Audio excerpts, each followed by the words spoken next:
a good way to describe us in my mind, and how I am able to see what I see in my mind, in my imagination, and my physics, and my maths, and everything else that I conceptualize it to be, is entirely different than what particle physics and subatomic and quantum physics, all this, even come close to telling or talking about in any real capacity.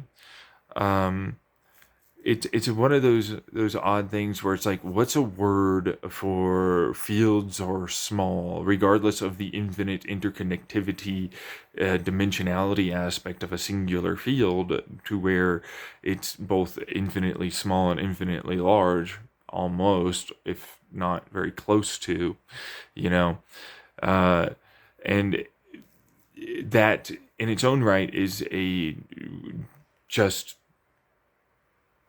practically nothing. You know what I mean? That's like a basically nothing point almost. You know, like it's like,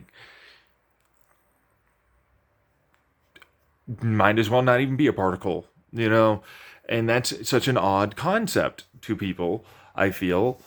Uh, and it's like, how do I describe that to someone? How do I describe like an entire universe of all of the things that we've ever observed might as well be nothing?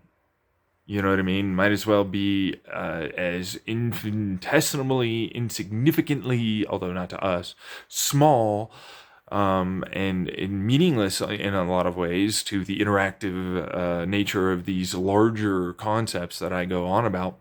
Um, that you wouldn't even really think it reasonable to add it to your equations, you know, kind of like like a Planck length scale of interaction with a photon.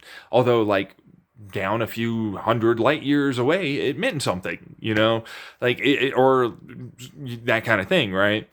A few 100,000 or billions, possibly, and that's one of the issues I end up getting into with that, in terms of my scaling of mathematics. So like Euler's numbers are really tiny to me. And it's like, how do you talk to someone about that?